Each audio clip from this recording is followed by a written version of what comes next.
Welcome everybody. We will begin shortly. It is 12 p.m. now, so please do feel free to introduce your guys' selves in the chat, where your organization is from, your name, and what you do. My name is Tiffany Hernandez, and I'm with Tacoma Venues and Events, and my pronouns are she, her. Um, some of the stuff we're offering today is live captioning. Our live captioner is a little delayed at the moment, so do feel free to use the CC at the bottom of your screen to show subtitles. And when the live captioner is available, we will have that in the chat, and I will let you guys know when that is available. We also do have ASL interpreting that is available at the top of your screen. The best way to do that is maybe setting your screen to the side-by-side view with your interpreters. If you do have any technical issues, please do feel free to mention them in the chat and a team member will offer support. We do ask that you please mute your mic when you are not speaking. And if you guys do have any questions, please do feel free to ask it in the Q&A part of Zoom, that if you don't see it on your screen at the bottom, if you hit more, it'll be located there. Can I go to the next slide, please?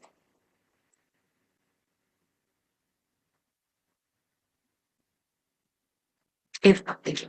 Okay, yeah, so welcome to the Lunch and Learn. Today we will be talking about the fundamentals of accessibility during this lunch hour. Next slide, please. The SCAC mission is to connect arts and culture organization with the information and resources needed to improve accessibility for people of all abilities. Next slide, please. We would like to thank our funders and sponsors and supporters, For Culture Arts Fund, Washington State Arts Commission, and the Office of Arts and Cultures. Thank you for supporting our program for Seattle Disability Arts. Next slide, please. The land acknowledgement is, we would like to acknowledge that we live, work, and play on the unceded and traditional territories of the Coast Salish people, and that we occupy this land. This acknowledgement does not take place of the people of authentic relationships with Indigenous communities, but serves as a first step in honoring the land we are on. We do have more resources for the Duwamish tribe down below. Next slide, please. Setting the stage, or this is a safe place. The fact that you are here is a big deal. We respectfully request that everyone does research and share resources proactively in an effort to broaden our collective knowledge. Refrain from judgment, speak your truth while knowing the truth of others may be different, approach with curiosity. Recognize privilege in yourself and others, accept that each person and organization operates in varying levels of accomplishment. Listen and pause to understand. Take responsibility for your contribution. Acknowledge that today's conversation may reveal bravery and also speak discomfort. And lastly, gesture of kindness and offers of assistance are strongly encouraged. Next slide, please. This will be the agenda for the day today. We do want to remind everybody that these resources were shared in the note before you go and will be sent as well after our program today. In the follow-up email.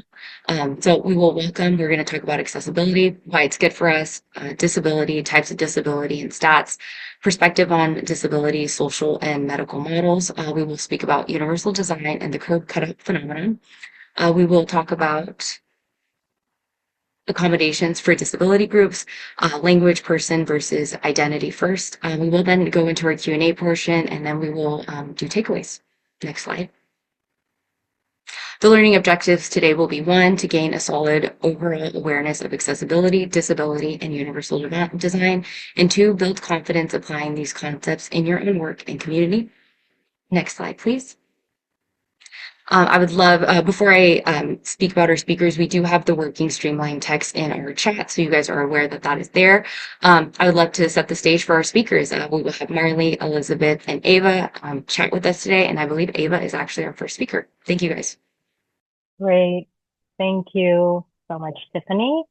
Hello, everyone. I am Eva Deleon, and I use she, her pronouns. I'm an Asian middle-aged woman with long curly hair, black hair, threaded with gray, wearing a white t-shirt today that says Disability Pride with the phrase finger spelled ASL, along with wearing a shape heart pin in Disability Pride colors. I am very glad to be here today, and I want to thank you for joining us to celebrate the anniversary of the ADA this month. I am a new SCAC committee member, and I'm the CEO and founder of Equity Works Accessibility Alliance. And I'm going to turn this over to Marlee to introduce herself.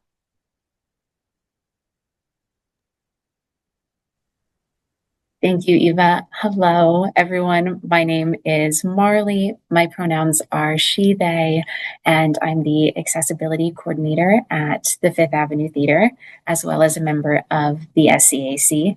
I am a white, femme-presenting person in my 20s, and today I am wearing my hair in 2 braids, and I've got large glasses on. I'm super excited to be participating in all of this with you all and to engage in some conversation at the end of it. And Elizabeth is our last speaker.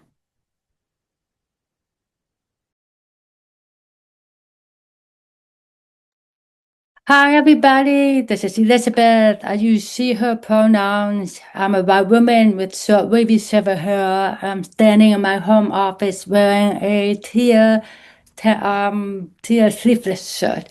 And I'm also the founder of the Seattle Cultural Accessibility Consortium. I will welcome all of you here to talk about this very important topic, and really excited to see so many of you here. And we will go ahead and get started. It's going to be a lot of information. Please put your questions in the Q&A, and we will do our very best to answer them at the end of this presentation.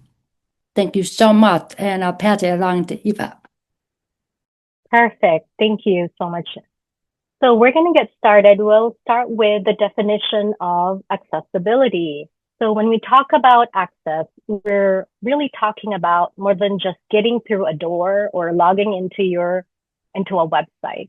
Accessibility is fundamentally about usability, independence, dignity, and equity. It's about ensuring people can participate fully without unnecessary barriers or reliance on others. Accessibility isn't optional or nice to have because it is a civil right. Laws like the Americans with Disabilities Act or the ADA, Section 504 of the Rehab Act, and Fair Housing Act exist to protect its rights. These laws affirm that people with disabilities must have equal access to programs, services, housing, employment, and public life. And at its simplest, accessibility really means that able to be reached or entered, easy to use or obtain, easy to understand or appreciate. This applies to physical spaces, digital environments, communication, and the way we design experiences. When we design for accessibility, we're really designing for people's autonomy and inclusion.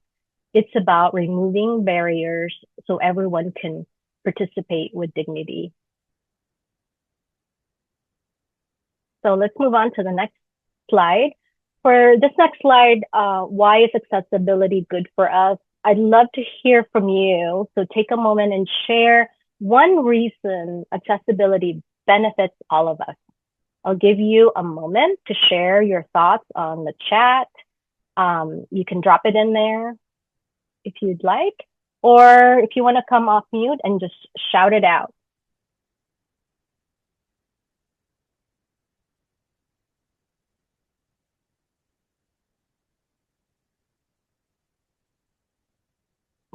Makes more resources more useful for everyone. Yes. Thank you, Elena. Share experiences with more our friends and family. Wonderful.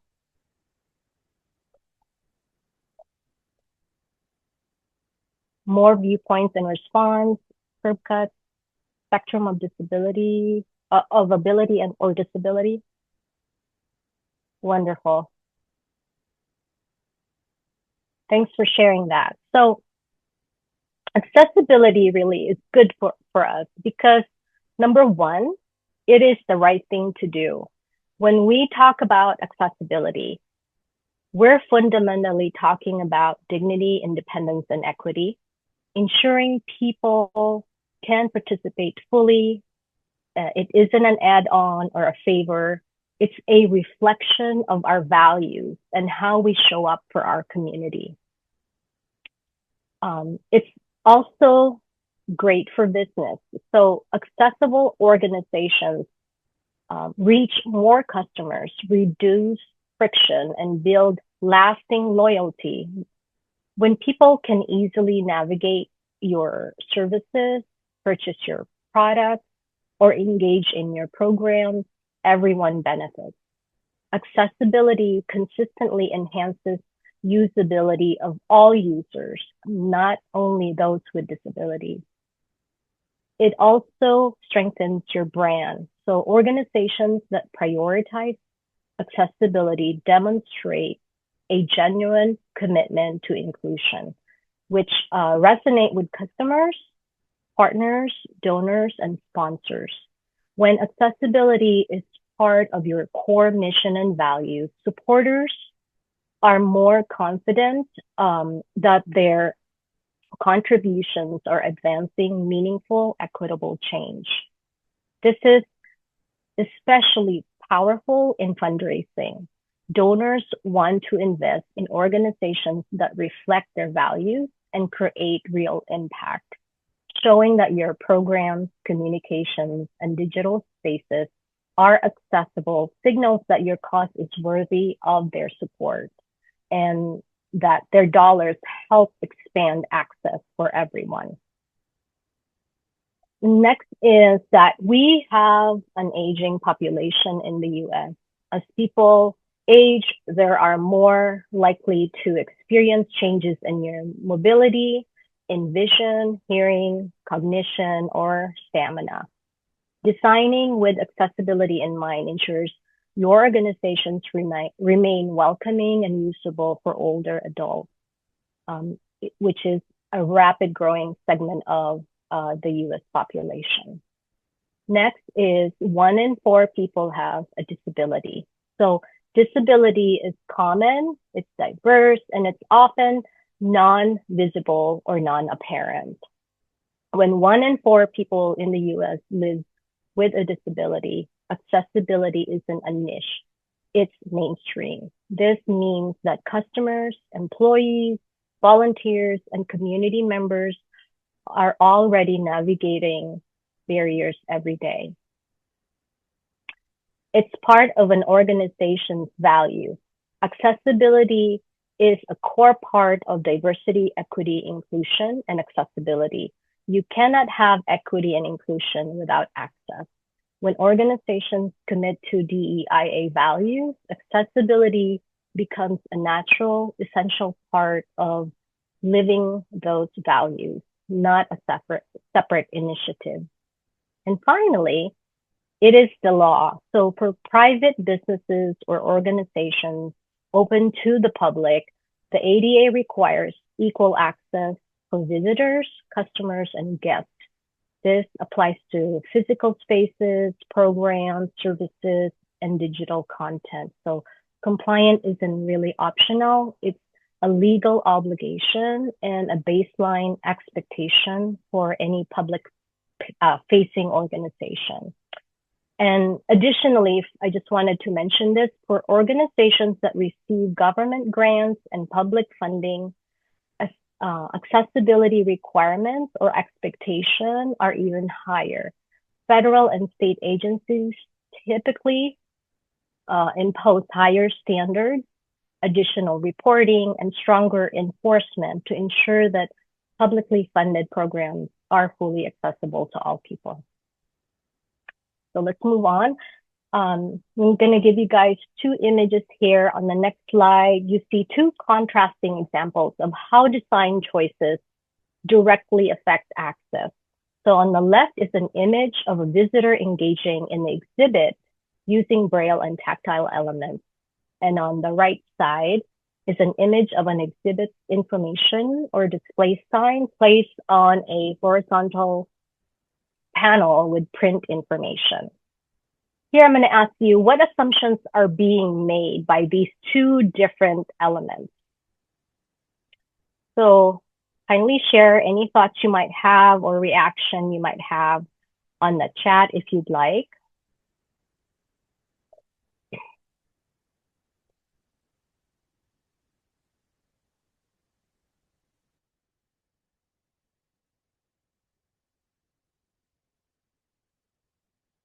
Okay, well, I'll move on. So the image on the left assumes a wide range of users, including people who are blind, who have low vision, or benefit from hands-on multisensory information. It supports independent access without relying on visual reading. The image on the left assumes that visitors can lean in and visually read printed text. It prioritizes sighted visitors.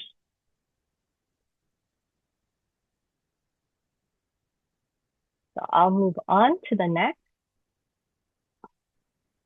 Let's move on to definition of disability. So the ADA defines a person with a disability as someone who has a physical or mental impairment that substantially limits one or more major life activities, or someone has a history or a record of an impairment, such as someone who had cancer that is in remission, or another criteria is that is regarded as having such an impairment by others, even if the individual does not actually have a disability. So an example with this is a person who has scars, visual scars from a severe burn that does not limit them with any major life activity. So this definition is a legal definition. I just wanted to point that out. It is not a medical definition and not a social justice framing. It is also important to note that the ADA does not include a long registry or list of specific medical conditions. The reason for this is that the US Congress intentionally wrote it so that the law is to provide broad protection from discrimination for anyone with a medical condition or disability that substantially limits one or more major life activities. So if your condition meets the criteria in the ADA's definition, then your civil rights are generally protected under the ADA. So to understand whether you are considered a person with a disability under the ADA, you need to know what is meant by physical or mental impairment. You also need to know substantially limits and major life activities. So we included these resources towards the end of the slide deck if you would like to explore the ADA definition in more in depth. Okay, now I will turn this over to Marlee, who will continue the next section on disability.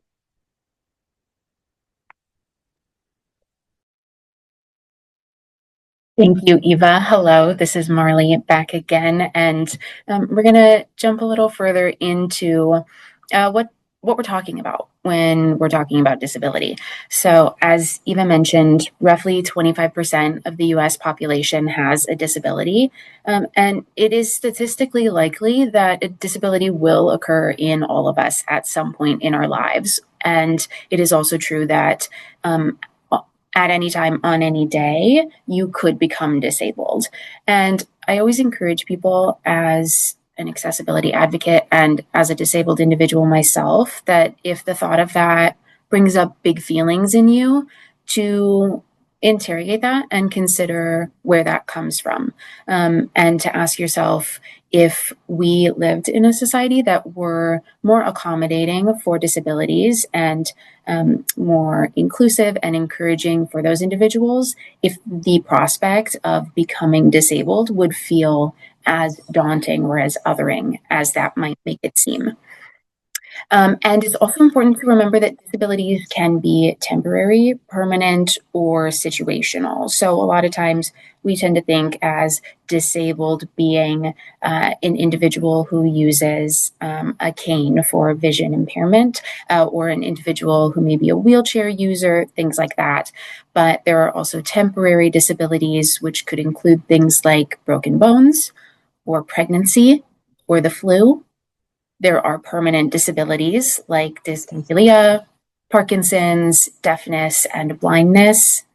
And there are also situational disabilities, like if you are a non-native speaker in a certain setting or culture, if your hands are cold or wet and your mobility becomes limited, or if you're experiencing low lighting and your vision becomes impaired from that. All right, moving on to our next slide. This also gets us a little bit more into those perspectives of disability. And generally speaking, the perspective that most of us grew up with and are most familiar with is going to be the medical model, which believes that individuals are disabled by their physical and mental differences, and that these are problems to be fixed, even if that difference doesn't cause an individual any pain or illness. So the medical model focuses on what is wrong, not on what you need. And there is a time and a place for that, of course, most especially in medical settings. And to move away from the medical model doesn't mean that that we don't ever take time to care for those differences, especially if they are causing pain and illness. But what we really want to encourage people to move towards, especially as we look at accessibility through our cultural arts organization lens, we want to move towards the social model. And in the social model, individuals are disabled by the way that society is organized around them.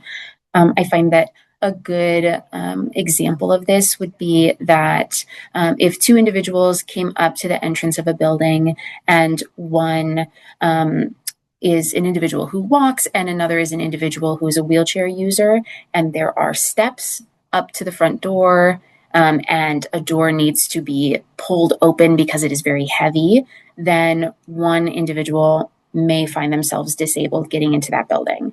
However, if the doors automatically open and if there is a ramp up to the front, then both individuals can equally enter the building on their own without any further assistance. And now here in that situation, one may be a wheelchair user, but neither of these individuals are disabled in this situation.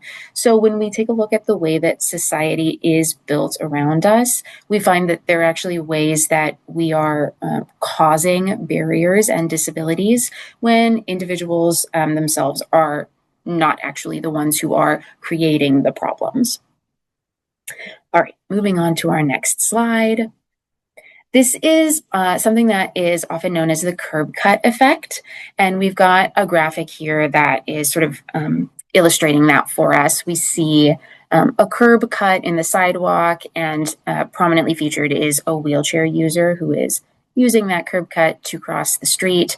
But there are also individuals all around the picture, including a delivery person with a dolly, parents with a child in a stroller, individuals with bikes and skateboards, as well as individuals with walking canes and suitcases. So the idea of the curb cut phenomenon has its origin in disability activism. And the idea is that when we design spaces with disabilities in mind, we make things better for everyone.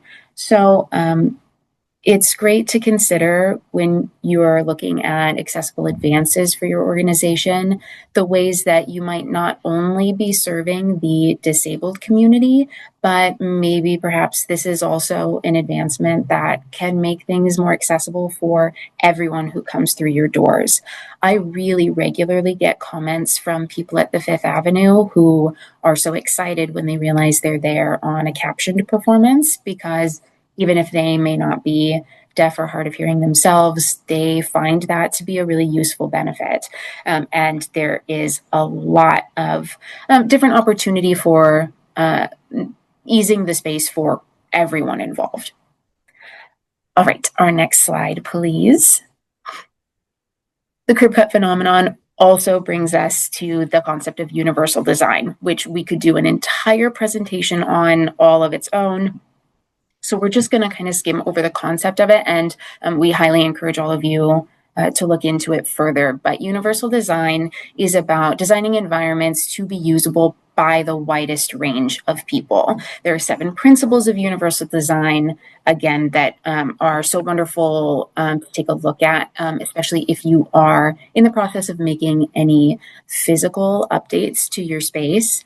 But when we talk about two individuals who might have different needs being able to equally access the entrance of a building, this is the concept of universal design in practice. All right, next slide, please. And we're passing this on to Elizabeth, right? To me. Oh, this great. is Eva. I think I'm transitioning here, Marlee. Thank you. Okay. I'm also running the slides, so I kind of have to be aware who's coming on next. So as Marlee mentioned, resources on universal design. We've also have some resources at the end of the slide deck. So the social model of disability, we couldn't show you the video, animated video, because of just our timing today, but we have it with you. I really encourage you to watch it. The video explained the social model in a very kind of different way. So as you watch it, I want you to pay attention to how the film shifts from the focus from the individual to the environment, showing that disability isn't about the person's, impairment, but about the barriers created by design, attitudes, and systems, as Marlee explained about, social models. So I highly encourage you. We only have a few resources, but they are very important. So let's just sort of sum up what Marlee kind of mentioned. In the next slide really highlights the difference between accessible design and universal design. So accessible design really ensures that specific needs of people with disabilities are considered, and many of those features end up improving usability for everyone. Versus universal design goes a step further. It aims to create environments usable by all people, as Marlee said, to the greatest extent possible without needing special adaptations. So together, these approaches help us build spaces that work better for everyone from the start. So I'm actually going to turn this next slide to Elizabeth to go over types of accommodation for arts patrons. Thank you. This is Elizabeth. I'm so happy to see so many people here. Please put your questions in the question and answer box if you have any burning questions.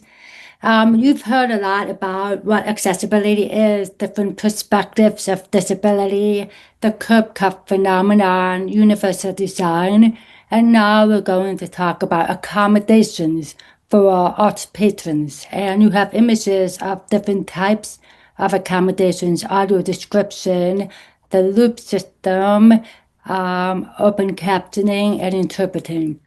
I will go to the next slide and get started with some accommodations for hearing access. As a person with hearing loss, a lot of these benefit me, but not all of them. And there was a comment in the chat about how some accommodations work for some disability groups, but not for others. So sometimes there's a conflict at times, and so we have to be creative with how we get around those different hurdles. So for hearing access, we have loop systems, and loop systems are wires that go around an auditorium or a theater that help the sound travel directly to a person's hearing device. It's sort of like a microphone. It works very similarly to a microphone because the sound comes directly to your hearing device and makes it easy to hear from wherever you're sitting. Assistive listening devices are great for people who have a mild hearing loss or even people who have profound hearing loss to use from wherever they're sitting to make that sound quality just a little higher. And then there's scripts that you can borrow or rent from the back office if you want to read along, if there's no captioning available or interpreting available. There's American Sign Language interpretation, which is used for a variety of things, for programs, for productions, for events. There's open and closed captioning, and that's a whole other webinar that we could do on the different types of captioning. You have open captions where everyone can see them, and you have closed captioning where only the user can see them through a device that's either mounted on a gooseneck arm that's put in your drink holder, cup holder, or on the back of your seat. And you have live captioning versus AI captioning, and we can spend a whole day talking about the merits of one versus the other. But for events with lots of people attending, live captioning is really the gold standard of captioning because it captures things like ambient noise and clapping and captures the speakers' names and things like that. AI captioning has really improved over the years. It's really gotten better and better at recognizing speech. But for people with beautiful deaf accents like myself, or people from different countries, it does not pick up the captions as well. Haptics are things that people with hearing loss can wear. For example, they've been experimenting with these vests that vibrate when music is coming through, and that's a really cool way of introducing sound for people with hearing loss. And microphones are another great way to introduce people to access, because even though you may have a loud voice, using microphones is really the best standard because it goes directly, like I said earlier, directly to your hearing devices from wherever you're sitting. Next slide. And now we'll talk about vision access. Sorry, we don't have any fancy graphics on these slides, but it's all very practical, tools that you can use in any of your programs, in museums, and theaters, and thinking about your budget and thinking about your audience and really prioritizing what you want to use for different disability groups. But for vision access, for blind and low vision folks, audio description is really a great way to describe the action on stage or describe a painting or an exhibit in a museum for someone who's low vision or blind. Really bring that action close to them so they can be a part of that. And then there's docent-led audio described tours where people who are blind or low vision can be led on a tour at a museum, and an audio describer will describe the exhibits that are currently available. And tactile opportunities are wonderful ways. Eva brought this up earlier, for people to actually be involved in the exhibit itself, touching things and getting a sense of costumes, for example. If you go to the Fifth Avenue Theater, they often have a tactile display in the lobby, and Marlee can talk about this later, but you can feel the wigs or the jewelry or the set props and get an idea of what is on the stage. There's also braille and large print, which can be used in programs or on labels, labels on the wall for museums. And then there's pre-recorded audio description, which can be put on websites so you can download and listen at your leisure. Service animals are also a great way for people to have access to go into museums and go into different arts and cultural spaces. Removing any protruding object is always very helpful for blind and low vision people. Next slide.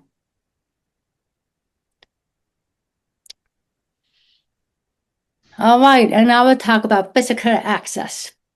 So physical access is for people who are in wheelchairs, people who are using crutches, people who are using scooters, even people who are pushing strollers. So this is also very helpful for people who ride bikes or people who are using strollers or whatnot.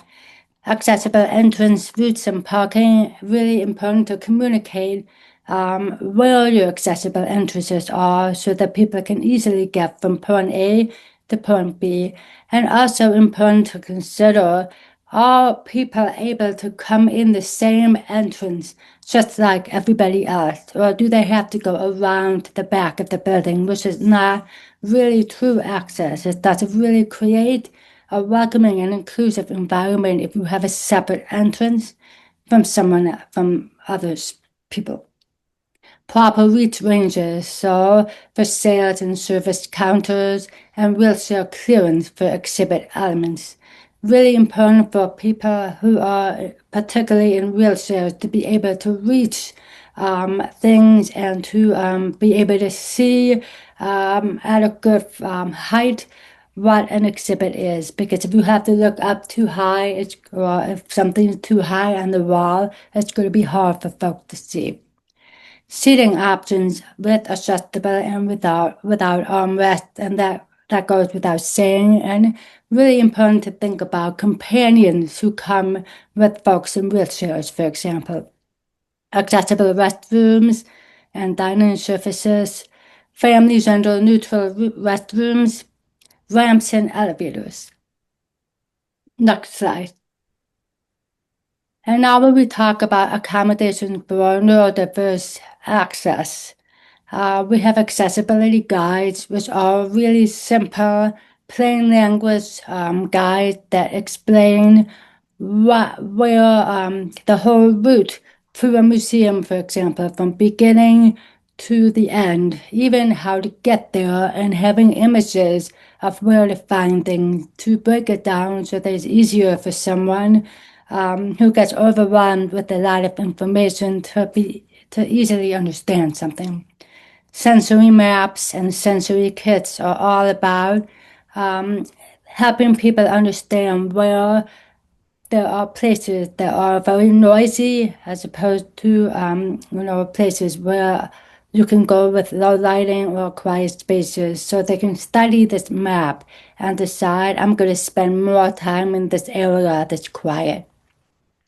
Relaxed performances and programs. These are really great for people who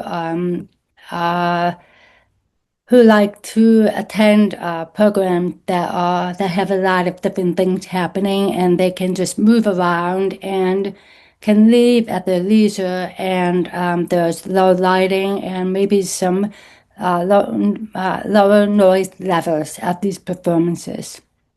And often some museums, for example, have sensory mornings where people can go in before the museum actually opens to the public, and there's a low sensory area morning where they can experience the area without too many people coming in and making it very noisy and chaotic.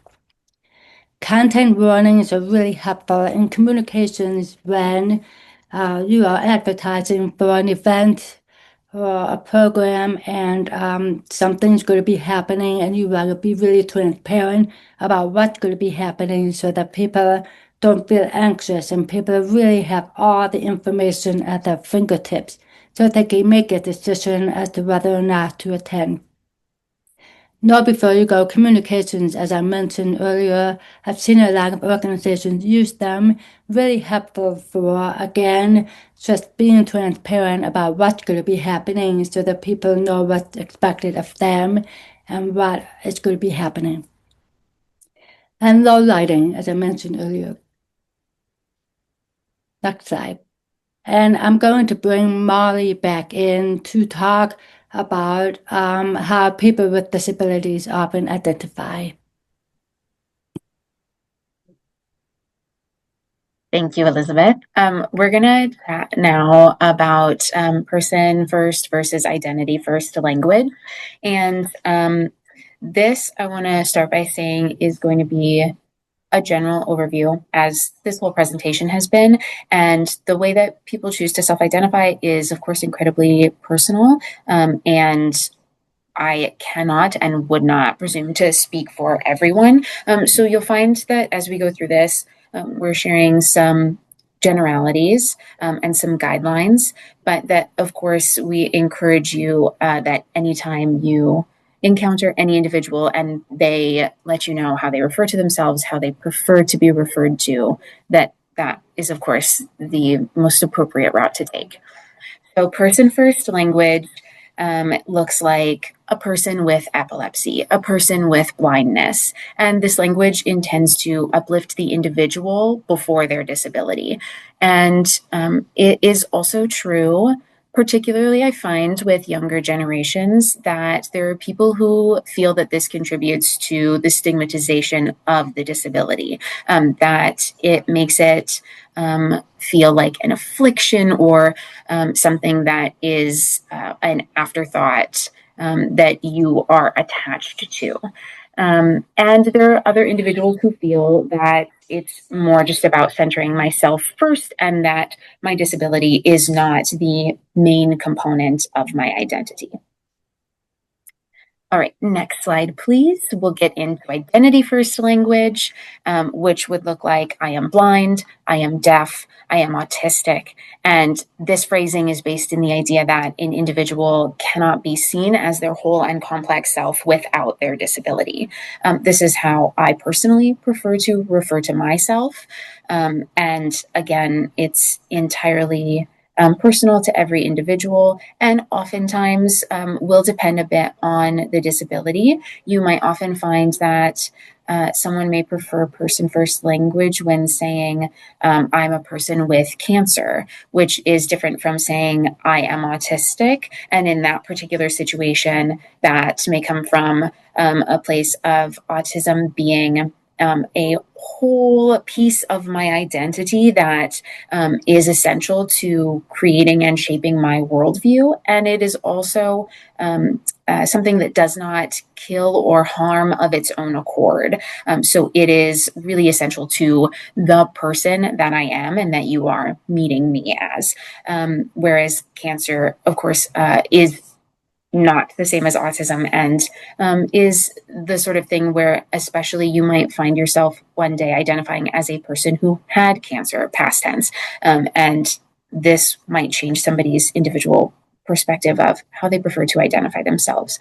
But again, always meet the person where they are.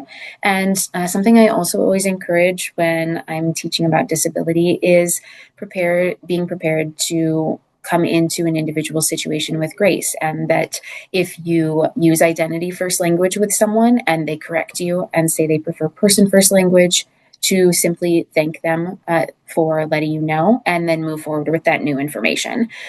Sometimes missteps or mistakes happen, and it's all about having grace and the courage to keep moving forward and being willing to learn every day. All right, let's move on to the next one. Eva, I think, is finishing us off here. Yes, thank you, Marlee. That's beautiful.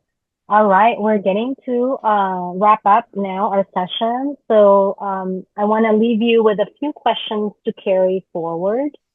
And here are some things to consider. What can each of us do to reduce barriers to access and engagement? What can we do to take responsibility for our impact and help build inclusion and belonging? And finally, how can we do better as an organization, not just in policy, but in everyday practice? These questions remind us that accessibility isn't really a checklist. It's an ongoing commitment to noticing barriers, removing them, and creating spaces where everyone can fully participate meaningfully. The work really belongs to all of us, and every choice we make can move us closer to a more inclusive environment. So let's move on so we can have a few minutes for question and answer. I just wanted to mention the references and resources, which will also be shared with you after this. So we have for the definition of disability, the prevalence, and the aging population, we have that. And then the social model of disability video is here and the universal design that Marlee wanted you to look into. Okay, I think we are now into hit our Q&A portion of the.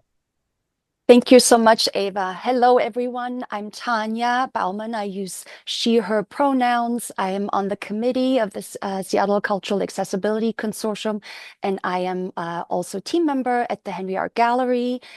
And I'm going to kind of manage the Q&A, although I would encourage everybody to please put in a question into the Q&A, because so far it is empty, or you can also raise your hand if you prefer to share verbally. But just a short description about me. I'm a white woman. I am in my office at the Henry, so you see some art and posters in the background. I'm wearing a white cardigan, and I'm wearing a headset as well. And I have blondish pink hair. And it's really great to be here, and it's great to see so many people turn out for this workshop. So thank you so much, and thank you very much to our speakers, Eva, Elizabeth, and Marlee, and for Tiffany for the great introduction, and also big shout out to Emily and Justine for the ASL interpretation. So does anybody want to? So the way I see it on my screen right now, the Q&A is empty. But does anybody want to raise their hand and share a question here?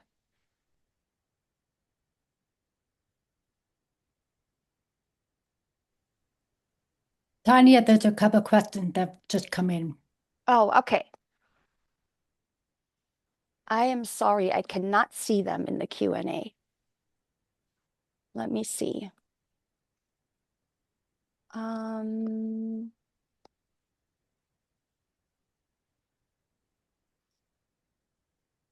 somebody else read the questions? Because it's literally empty for me. So maybe I don't have access. Apologies.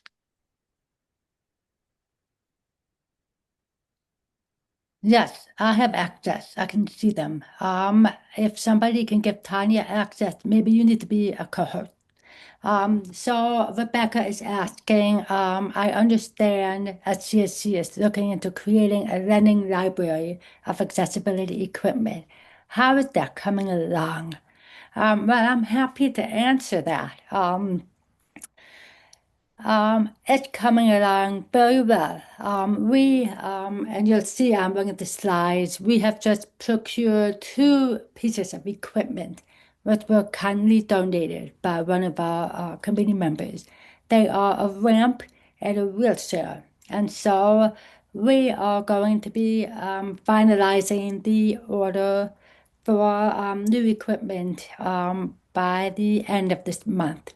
And we hope to order all the equipment and have it on site at the Paramount Theater. We are partnering with Seattle Theater Group to who is going to store the equipment, and then we are going to have a program, hopefully sometime this fall, to show everybody what equipment we have, how to use it, how to check it out, and how to return it. So I'm quite excited about this, and I really appreciate that question. Next question is, if large building overhauls are not possible, what are some temporary accessibility considerations an institution can provide when hosting an event?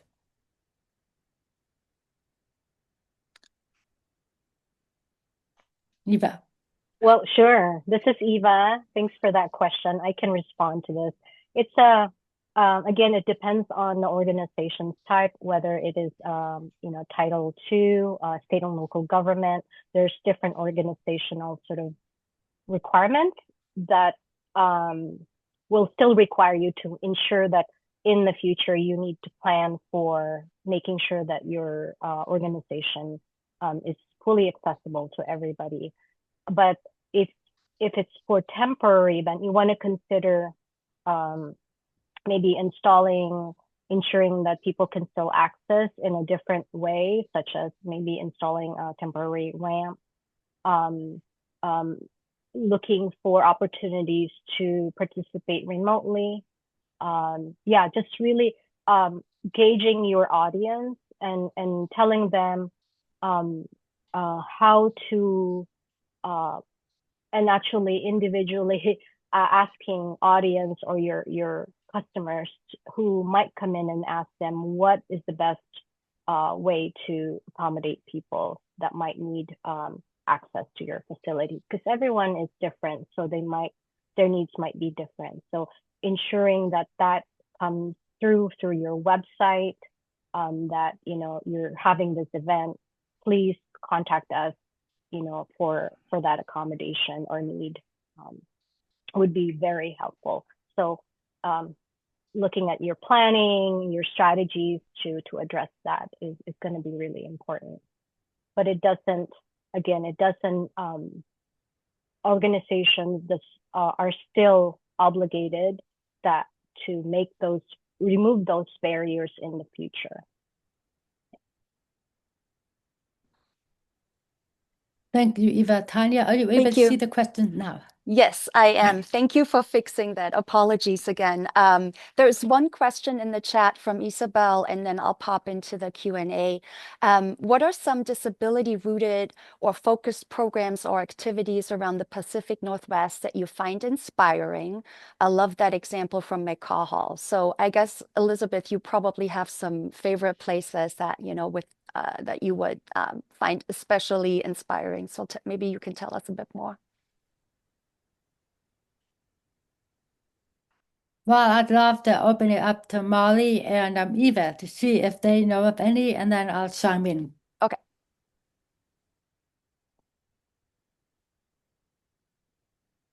Marlee, do you want to share your favorites? I will say I love what is always happening over at the Woodland Park Zoo. Alexander is one of our SCAC members as well, and he does phenomenal work over there. They are always doing accessibility events, including coming up on Sunday, I think it is. The zoo is hosting a Disability Pride event, as July is Disability Pride Month. And there's always a ton of disability and accessibility focused programming happening at Woodland Park Zoo. So I love participating in all of that. Thank you. Ava? Thank you. For me, my favorite things is, so when I come into different spaces like museums or art, I come in as an evaluator. I evaluate for accessibility and really dive in deep to, critiquing what could be improved in the process. So when I come in and the organization is really doing their best to provide those accommodations or innovative approaches, those are some of the things that I really enjoy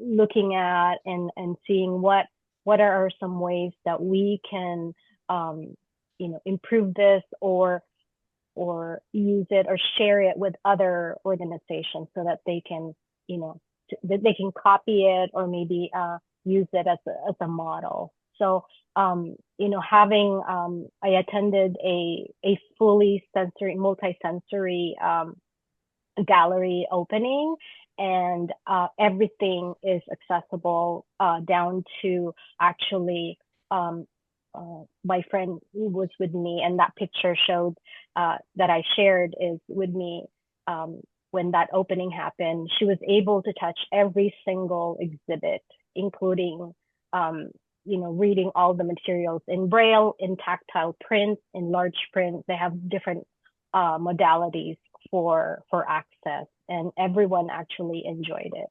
So to me, that's sort of my favorite thing to look for. Yeah, that's awesome. I love hearing from you both about what you've seen, and yeah, I would agree with Marlee about the Woodland Park Zoo. They're doing some really amazing, innovative work. I want to do a shout out to Friends of Waterfront Park. I think they've worked really hard to make their whole waterfront space as accessible as possible. And given that it's so challenging with the breadth of that space and the partners and so many different things going on, they've really made use of the Accessibility Advisory Committee, which I really appreciate because getting the input of people with disabilities in the design and the function of a place is super important. And I also want to shout out to Sound Theater Company, which is another amazing theater that really does a lot of great accessible work because they have staff with disabilities, they have board members with disabilities. They do a lot of theater programming around disability, and they have a radical accessibility, hospitality, seating. I don't know what it's called.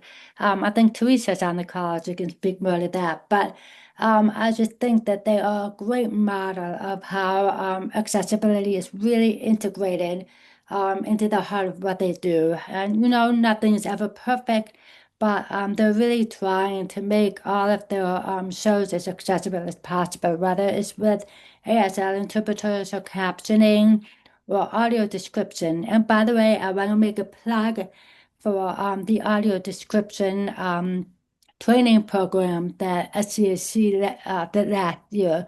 We trained 10 community members to be audio describers. And right now we're doing a pilot program where we want to partner with organizations that are budget strapped and want to really see what audio description is like and reach out more to the blind and low vision community. So please contact us if you would like to work with one of our amazing audio describers in your organization. Elizabeth, I would love to jump in really quick for a second, just because you said something that reminded me of a point that I think is really important. You mentioned nothing's ever perfect when it comes to accessibility.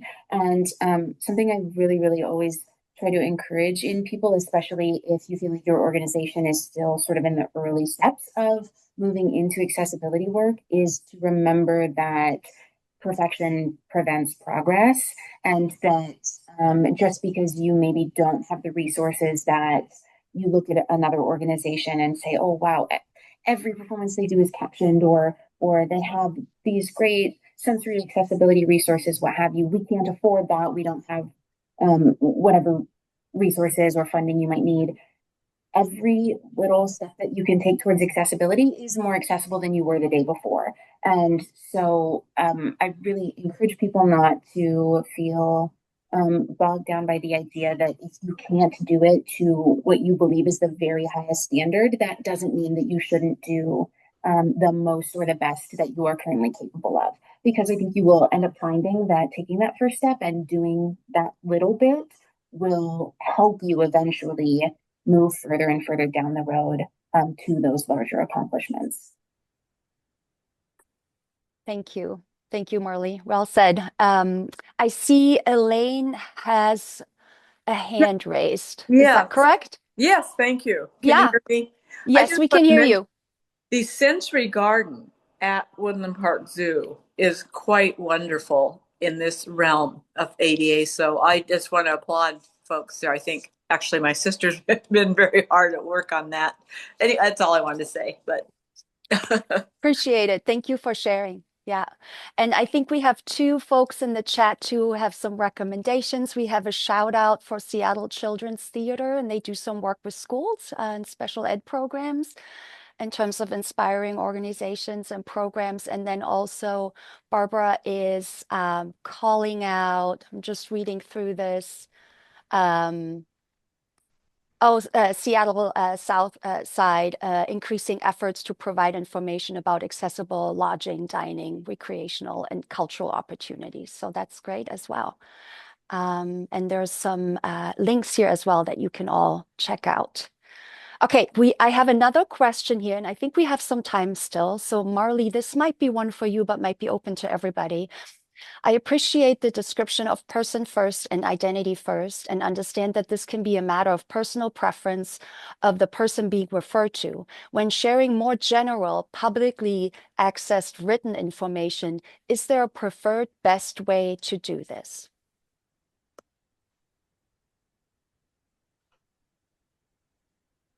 Yeah, that's a really good question. And frankly, the answer is no.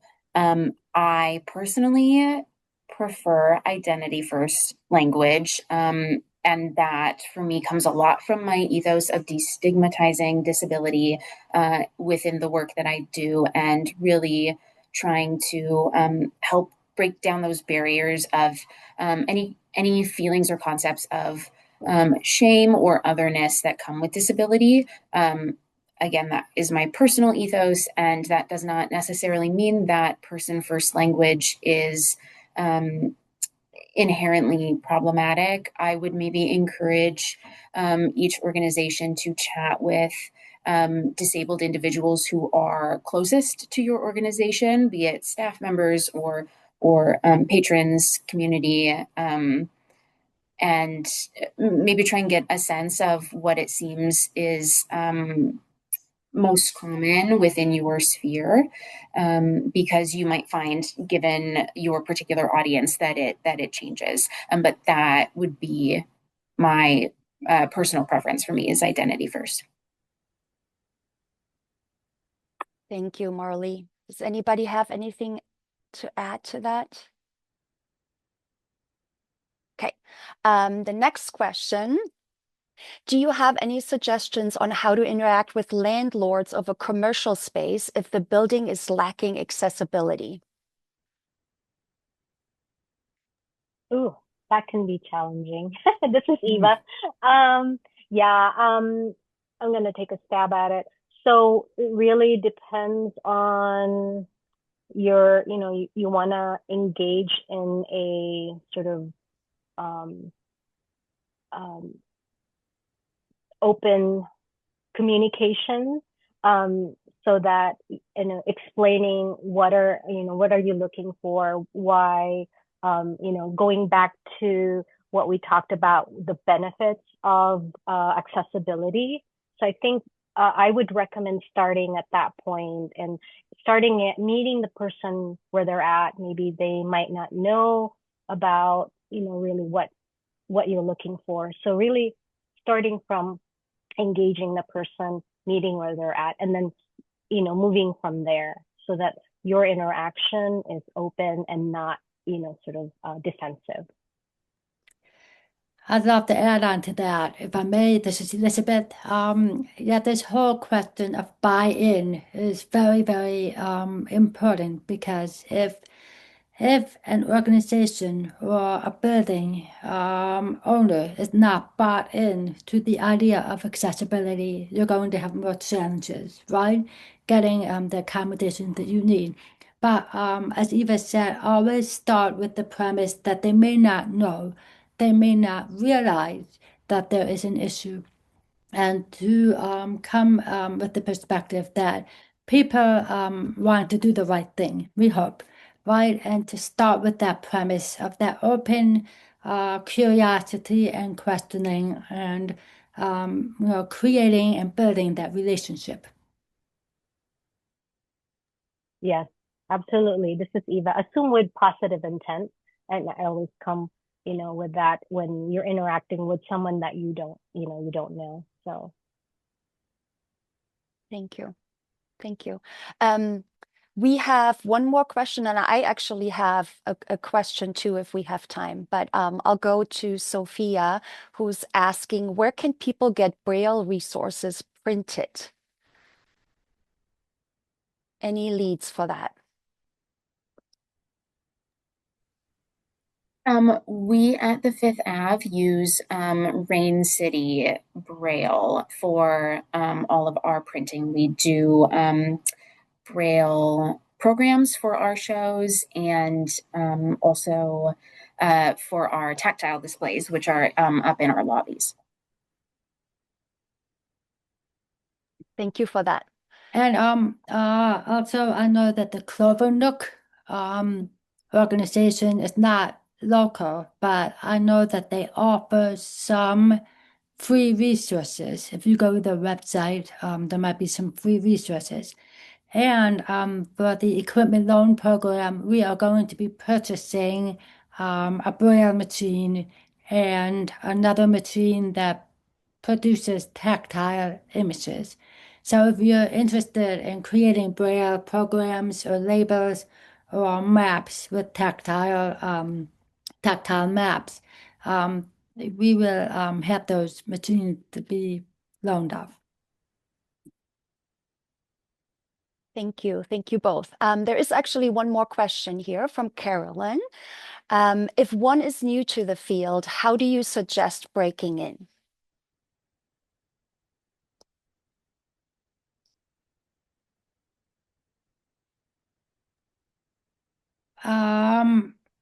I guess that's a really good question. Breaking in means that you are passionate about the topic. So start talking about it. Start networking and talking to people who are also interested in the topic of accessibility. Speaking from my own personal experience, because I'm an avid theater goer and I have a public health background, I realized that health and equity are very important to me. And so I started talking to people about how to make spaces more accessible. And the more people you talk to, the more connections you can make and the more relationships you can build. And so when I started doing that, I realized that there was a gap. There was a gap in the arts sector, that there weren't any resources to help people, make the program spaces more accessible. So I would just start talking and start going to meetings, start, volunteering or whatnot. But maybe the others have something to add.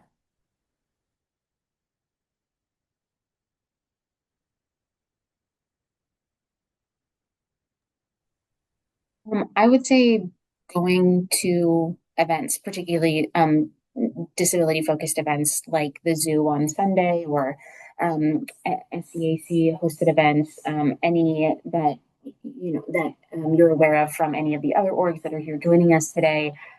Getting involved in the disabled community, I would say, is the number one thing that you can do to move forward in this work for sure. Because that community is really tight knit and so supportive. So people will be very excited to meet you and to engage and to grow the community. Carolyn also asked where one can volunteer, and I would say the Woodland Park Zoo is a great place to volunteer. They have a whole access program for our volunteers, so that's a great place to start.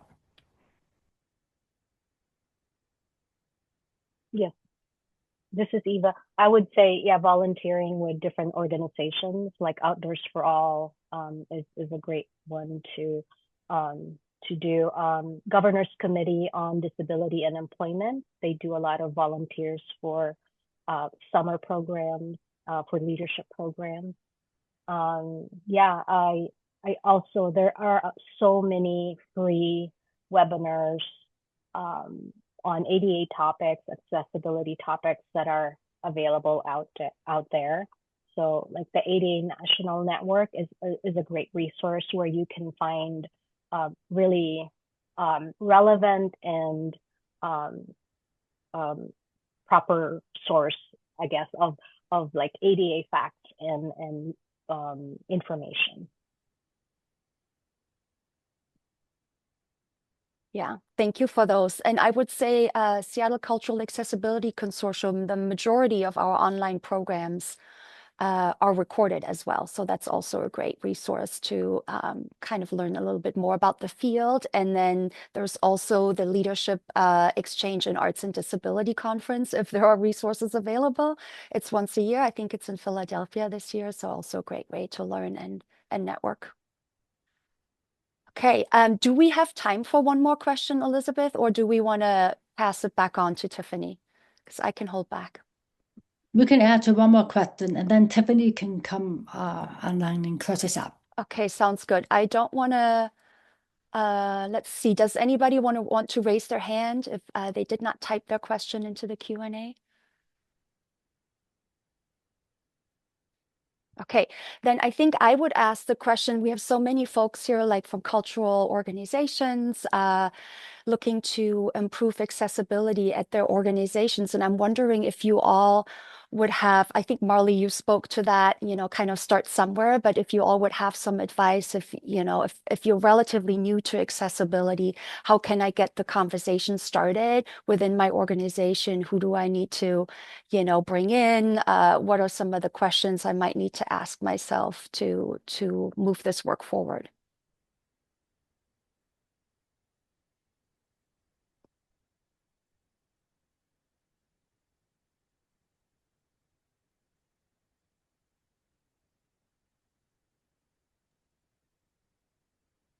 I would say find the allies within your organization. Start talking to people. See if people are resonating with you and driving with you, and start talking with them and seeing if you need to make the case. And what that looks like is gathering anecdotes from your constituents and doing the research and networking with other folks in other organizations and finding out how they get their folks on board. Great, thank you. Okay, thank you guys so much. We're gonna wrap up. May I get the slides back up, please? Perfect, thank you. So yes, thank you to all of our speakers today and everyone who participated. We do encourage that everyone does fill out this post-program survey. Feel free to scan it with your phones if you have that next to you, or feel free to click the link. Just if you have any comments about the program, what worked, what would you like to see more, we'd love to hear just to continue to improve our program. Can I go to the next slide, please? Perfect. We really do try to keep our programs free and low cost for everyone. We truly couldn't do without the generosity and support of our community. If you are able to contribute, we greatly appreciate your support. So feel free to donate again using the QR code or the link below if you have that ability. Next slide, please. And then this was spoken on behalf of Elizabeth earlier, joining the SCAC community. We do have a 2027 Deep Dive Day conference coming up and any future programmings, and we would love any sponsorships or any sort of involvement with that if anybody has any interest in that, as well as, like she had brought up, the equipment loan program that'll launch this fall. Here's some images of the equipment that has been purchased that was spoken about earlier, and also ways to stay informed with our community. We have newsletters, we have our LinkedIn, as well as our YouTube channel. As well as if you guys have any questions, comments, you're more than welcome to email us at seattlecac@gmail.com. Thank you so much for everybody's time. I hope everyone was able to lunch and learn today. Thank you.